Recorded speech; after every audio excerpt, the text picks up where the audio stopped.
1938-39, they finally achieved some stability and held on to their spot in the First Division, as football was once again halted by the outbreak of the Second World War. The resumption of the game after World War II brought with it the signing of Matt Busby as the club's manager, and thus began a new, glorious era for the Red Devils. Despite the fact that Old Trafford had taken a direct hit during a German air raid in 1941, which had destroyed the main stand, dressing rooms and offices, there was a new sense of optimism at the club.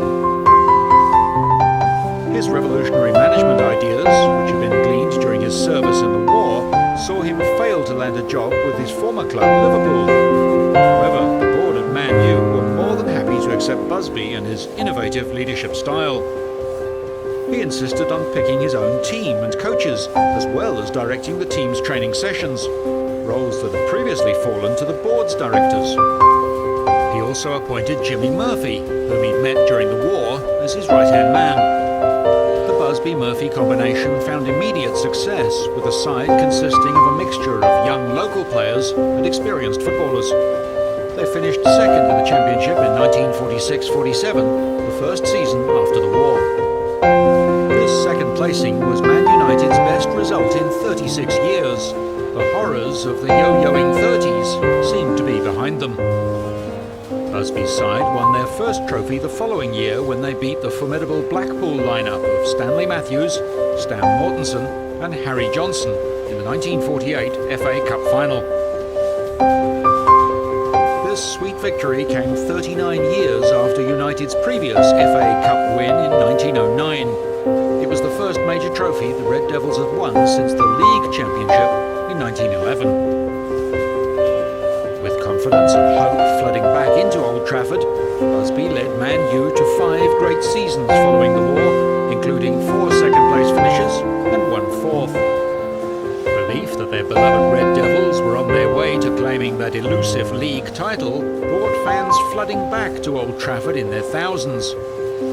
With more than 1 million people flowing through the turnstiles during the 1947-48 season, the past financial troubles were now a distant memory. The Red Devils could focus on claiming the championship. Realizing that he couldn't rely on his experienced players forever, Busby got into the habit of breaking in new players. Jackie Blanchflower and Roger Byrne were the first of many to take centre stage and were quickly labelled babes by the press. In their debut season, 1951-52, United won the League Championship for the first time since 1911. Busby had succeeded where so many had tried and failed. The maestro of Manchester United had groomed a team great enough to beat Europe's best. Despite knowing that the development of the new players would take time, he stuck to his new youth policy and saw the side slide down to finish 8th in the 1952-53 season. However, his strategy paid off 3 years later when, with a side whose average age was just 22, Busby's Babes won the championship again, scoring 103 goals along the way. Manchester are the youngest cup team ever, and Roger Byrne gets it away. The Busby Babes continued their great run of form the following year as they won the league again and reached the FA Cup final where they lost to Aston Villa. The young side was full of talented players, the most notable of whom was a young man who excelled for club and country, Duncan Edwards. Clearly a natural of the game, his raw talent and surprisingly mature football brain won him a berth on United's first team. During April 1953, he became the First Division's youngest ever player at the age of 16 years and 185 days. Despite his incredible youth, it's been said that young Edwards could play any position on the field with ease, and those who saw him play believed he was one of the greatest players ever to grace a football pitch. He could do anything. He could manipulate the ball any way that he wanted to. If you wanted him to smash a 70-yard crossfield pass, he would pinpoint a 70-yard crossfield pass. He loved scoring goals. He was just a complete player. One match that symbolised the Busby Babes was played at Highbury against Arsenal on February the 1st, 1958. In front of a crowd of 63,578 screaming fans, the Red Devils defeated Arsenal in a 9-goal heartstopper that included goals from Edwards, Taylor and Bobby Charlton. Sadly, what was arguably their greatest game on English soil was to be the last for the Busby Babes. After the match at Highbury, the Babes headed off to Europe to play the second leg of a tie against Red Star Belgrade. A fine centre, and Bobby Charlton slams the ball home. It was just the end of a dream, really, in a way, because we were so excited. The team was so excited about doing well. And we'd not been playing in Europe very long, and it was a tremendous adventure. In true Busby Babe fashion, they won 5-4 on aggregate, but celebrations for the victory were cut short by unspeakable tragedy. On the return flight to London after their European Cup clash with the Yugoslavian team, Manchester United's chartered plane made a scheduled stop at Munich to refuel on the freezing cold afternoon of February the 6th, 1958. After 2 failed attempts at taking off from the airport, the pilot tried again. With slush covering the end of the runway, the plane failed to build up enough speed to reach an adequate height. With nowhere to go, it ploughed into the fence surrounding the airport and then into an unoccupied house. The port wing and part of the tail were torn off, and the house caught fire. The left side of the cockpit hit a tree, and the right side of the fuselage collided with a wooden hut, inside which was a truck filled with tyres and fuel, which exploded. The initial impact was estimated to have occurred at just under 200 kilometres an hour. The 44 passengers on board included journalists, supporters, and the current Manchester United starting lineup. Onlookers feared the worst. Miraculously, 21 out of the 44 passengers survived the horrific crash. Among the dead were 8 Manchester United players and 3 of the club's staff. Great players like Byrne, Coleman, Jones, Pegg, Taylor, Jeff Bent and Liam Whelan all died at the scene.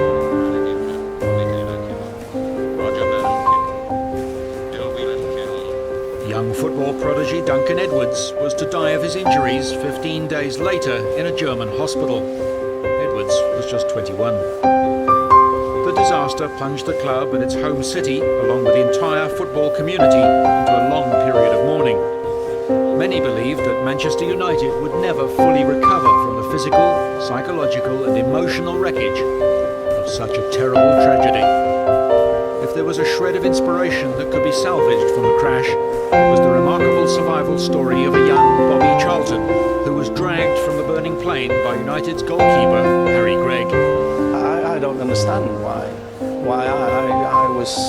I was okay, you know, and they were killed.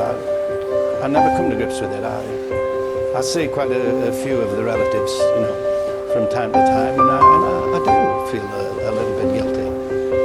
I mean, I can't help it, unfortunately, but it was an unbelievable tragedy, and I hope it never happens again. In a recent commemoration of the disaster's 50th anniversary, Sir Bobby stood with fans, officials and other survivors of the tragedy and reminded everyone that their friends were lost in the crash and live on in their hearts. The many plaques already placed at Old Trafford and at the scene of the Munich disaster were joined by more tributes to those who died in the tragedy. Matt Busby, who had also been badly injured in the crash, was not given much hope of survival by the Munich doctors. At one point, things looked so grim for the manager that a priest was called to read him the last rites. Miraculously, however, he recovered and was finally released from hospital 2 months after the crash. The reverberations of the Munich air disaster were felt so deeply back at Old Trafford, rumours began circulating that the club was set to fold and withdraw from all competitions. However, with Jimmy Murphy holding the fort while Matt Busby recovered from his injuries, it was business as usual. In fact, they went all the way to the FA Cup final for the second consecutive year, although they were to be pipped to the post by Bolton Wanderers. At the end of of a season that saw one of the best teams of all time ripped from the game before reaching their prime, Man United finished second in the title race, a truly remarkable feat. Despite the team's great effort, most commentators felt that the real glory days of the Busby Babes had ended with the Munich air disaster. Busby had done amazingly well to recover from his injuries and cobble together an impressive side, but most doubted he could resurrect the success of his treble-winning team. However, Busby had more faith in his own ability and the talent of the players he brought to the club. The start of a new decade helped clear away the cobwebs of the 50s and gave Busby a fresh perspective. And throughout the early 60s, he set about creating another team that would etch its name into the history books. Munich survivor Bobby Charlton was clearly putting his hand up to play a key role in the club's future success. Dennis Law was also an important figure during this period. Busby had bought Law to Manchester United via a £115,000 transfer from Torino.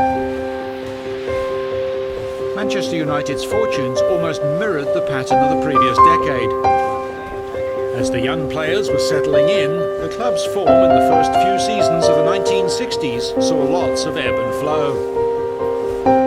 It was at Wembley during the 1962-63 FA Cup final that the new-look Busby team finally clicked and defeated Leicester 3-1. This victory brought a new air of confidence to the young team. The following year they mounted a strong challenge for the championship. In the end, they narrowly lost the title race to Liverpool, who took out the championship by just 4 points. But the Red Devils had put the world on notice that they were back in the race. Another important signing was made during the 1962-63 season. This time it was George Best who made his way to Old Trafford. When scout Bob Bishop discovered him, aged 15, his telegram to Matt Busby read simply, "I think I've found you a genius." Best's debut in the same season saw the teenager from Belfast wow the crowds with his incredible skill and pace, and his unbelievable ball control left opponents in knots. Along with his phenomenal footballing ability, Best's chiselled good looks, boyish charm and love of a good party were destined to make him the game's first real superstar. In the 1964-65 season, Best, together with Law and Charlton, took United back to the top of English football. They won the league championship, narrowly beating Leeds on goal difference, and reached the semi-finals of the FA Cup. Law was a goal-scoring machine, thanks to the playmaking skills of new recruit George Best and Bobby Charlton. Law was deservedly named the European Footballer of the Year. Looking to continue their great form, United struggled to replicate the success of the previous season. They finished an unsatisfactory fourth and exited the FA Cup and the European Cup in the semi-finals, and the year of 1965-66 was one of disappointment. The 1966-67 season offered a chance for United to redeem themselves, and they did it in spades. Crowned league champions again, their success gave them another shot at the all-important European Cup. After many semi-final losses, the 1968 European Cup was Manchester United's opportunity to kick the habit. With Best and Charlton in career-best form, United went all the way, beating Benfica in the final at Wembley. United won the match 4-1 with goals scored by Charlton, Best and Brian Kidd. 10 years after Matt Busby had seen his dream team destroyed, he'd done the impossible. He was knighted soon afterwards. Manchester United had been the first English club to secure the coveted European Cup. Matt Busby's European Cup winning side was also to go down in history for containing 3 European Players of the Year, namely Bobby Charlton, Dennis Law and George Best. To this day, fans, commentators and current legends of the game are inspired by the feat achieved by Matt Busby and his team. The rebuilding of the team by Sir Matt Busby 10 years later to win the European Cup and doing it the right way, it sent a message to every Manchester United team thereafter. There is a way to do it, and I think we try to do that the best we can, because without question, that period of Manchester United is fantastic history. The following season saw the new European champions suffering from a hangover. They finished 11th in the league and failed.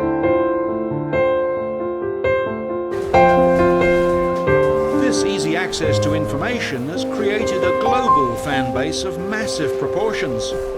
Estimates put Man United's total figures at around 330 million people, which constitutes a leap of almost 50% in the space of 5 years.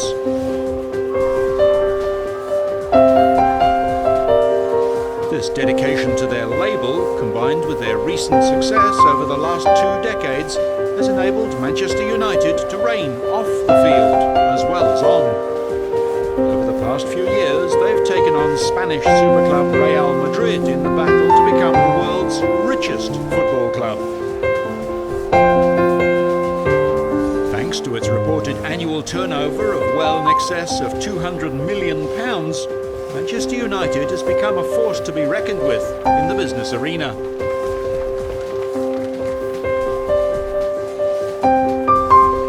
But such impressive figures are still not enough to satisfy the ambitions of the club's directors up at Old Trafford HQ, who've set their sights on posting an annual profit of £110 million by the year 2011.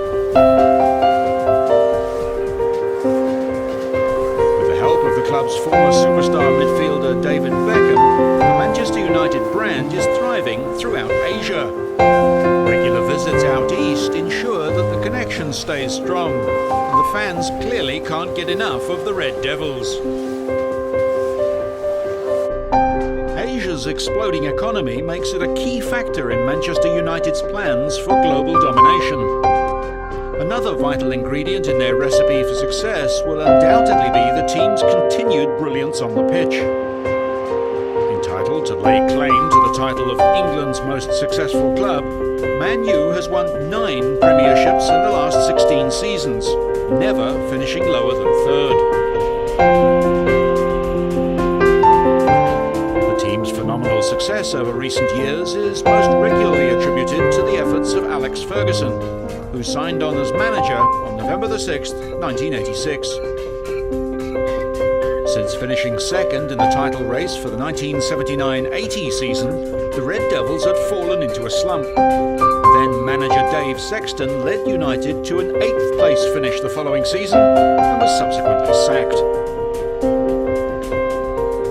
With flamboyant manager Ron Atkinson now at the helm, Man U seemed to be on the up and up, despite Liverpool's continued dominance of the league. In 1983 and 85, Manchester United was able to win the FA Cup. In the season of 1985-86, the Red Devils were runaway favourites to win the league after winning their first 10 league games and opening an almost insurmountable 10-point gap over their nearest rivals. With their first championship since the 1960s within their grasp, the team crumbled and finished the season 4th.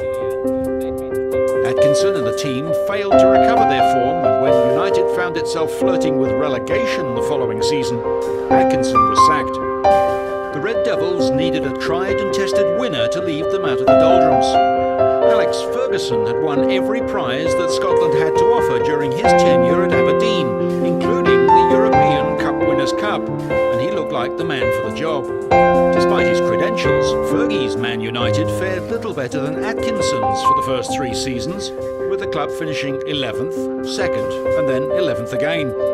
However, with so much recent upheaval at the club, the board decided to remain patient with their new manager and his team's up and down form. Inconsistent results were not the only thing on the directors' minds throughout the 1980s. Like the rest of English football, Manchester United was facing another huge problem.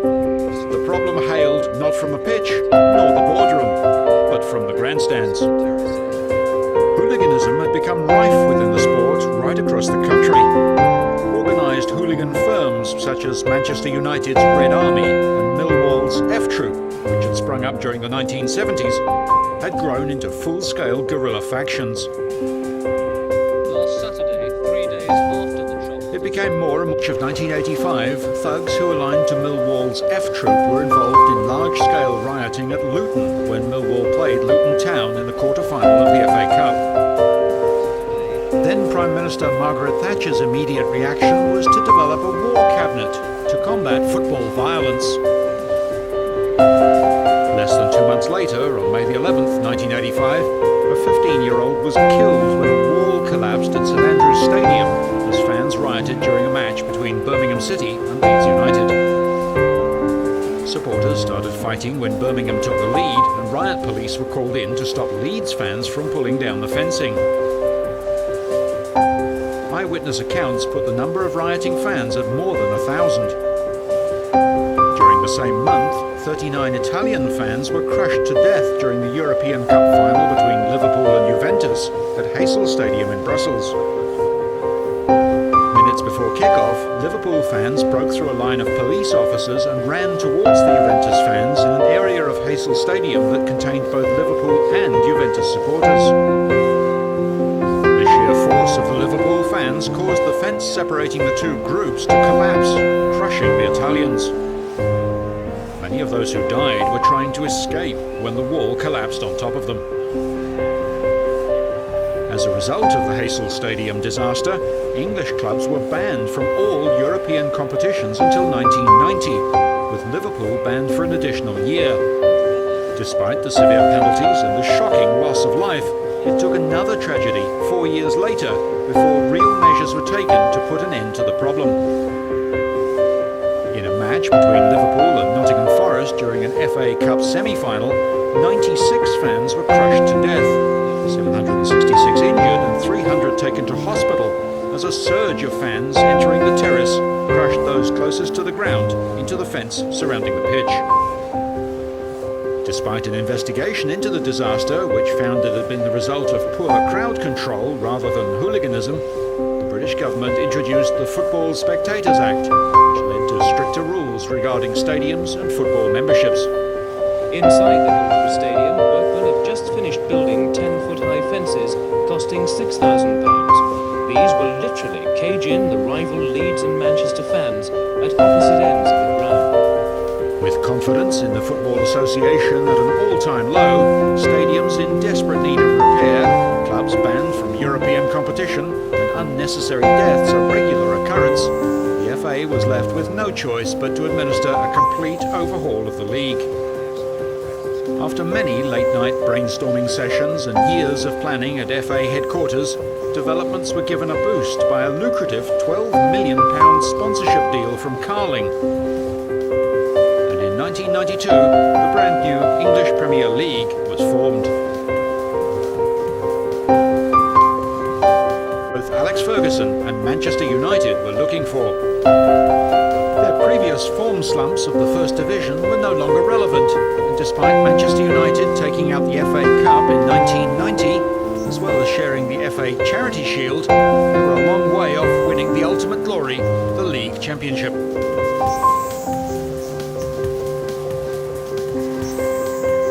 The arrival of one of the most pivotal players in Man U's resurgence. During December 1992, Ferguson was able to sign Eric Cantona from Leeds United for a mere £1.2 million.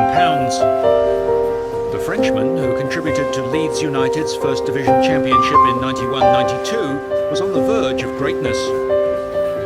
Up until his arrival, Man U had had trouble finding the back of the net, and with Brian McClair and Mark Hughes out of form, Cantona's signing couldn't have been better timed. Combining with the talented Gary Pallister, Dennis Irwin and Paul Ince, as well as budding stars like Ryan Giggs, he brought a crucial spark to the side, which finished off the 1992-93 season in sizzling form to become Premier League champions, their first league title since 1967. Their form continued into the next season, when the league champions went one better. With help from their new number 7, Eric Cantona, they won the double of the league and the FA Cup for the very first time in their 116-year history. Then, without warning, the 1994-95 season saw Manchester United lose their firm grip on the Premier League Championship. Many believe that dropping to second place in both the league and the FA Cup was a direct result of Eric Cantona's 8-month suspension for jumping into the crowd and assaulting a Crystal Palace fan who'd abused him at Selhurst Park. The 8-month ban left a massive hole in Man U's lineup, and as rumours spread that the fiery Frenchman might leave England altogether, Ferguson used his best persuasive techniques to keep King Eric at Old Trafford. His next move was to sell some of the team's key players and replace them with players from the club's youth team, including David Beckham, Gary Neville, Phil Neville and Paul Scholes. The decision outraged fans and commentators alike. Television football specialist Alan Hansen famously warned, "You'll never win anything with kids." However, the new players did surprisingly well, and United won the double again in 1995-96. After finishing second to double-winning champions Arsenal the following season and losing Cantona to retirement, some commentators were predicting an end to the Red Devils' red-hot form. They bounced back bigger and better in 1998-99. Manchester United pulled off the most successful season in English football history by becoming the first English team to win the treble, Premiership, FA Cup and UEFA Champions League in the same season. After narrowly losing the title the season before, the 1998-99 Premier League season was a very tense and highly contested battle between Manchester United and Arsenal.